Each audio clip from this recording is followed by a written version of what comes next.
રાજ્યમાં bogus doctor પકડાવવાનો સિલસિલો યથાવત જોવા મળી રહ્યો છે। સુરેન્દ્રનગરમાંથી બોગસ ડોક્ટર ઝડપાયો છે। લોકોના આરોગ્ય સાથે છેડા કરતા તુષાર સરદારની ધરપકડ કરવામાં આવી છે। સુરેન્દ્રનગર એસઓજીએ બોગસ ડોક્ટરને સકંજામાં લીધો છે। ડિગ્રી કે સર્ટિફિકેટ વગર ગેરકાયદે ક્લિનિક ચલાવતો હતો। બોગસ ડોક્ટરના ક્લિનિકમાંથી 6000થી એલોપેથી દવાનો જથ્થો પણ જપ્ત કરવામાં આવ્યો છે।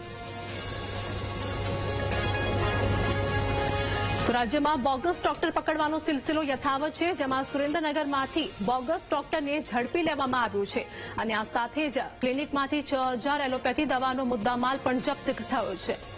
સંવાદદાતા સચિન અમારી સાથે જોડાઈ ગયા છે। સુરેન્દ્રનગરમાંથી બોગસ ડોક્ટર ઝડપાયો છે, શું હાલની વધુ અપડેટ? જી, જો વાત કરવામાં આવે તો ધાંગધ્રા તાલુકાના એંજાર ગામેથી એસઓજીની ટીમે બોગસ ડોક્ટર ઝડપી પડ્યો હતો અને કાર્યવાહી હાથ ધરી હતી। પણ હજી જો વાત કરવામાં તો સુરેન્દ્રનગર જિલ્લામાં રાણાગઢ, પનાળા સહિતના ગામોમાં બોગસ ડોક્ટરો કાર્યરત છે। તેના પર ક્યારે કાર્યવાહી થશે તે જોવાનું રહ્યું। જી, આભાર સચિન માહિતી આપવા બદલ।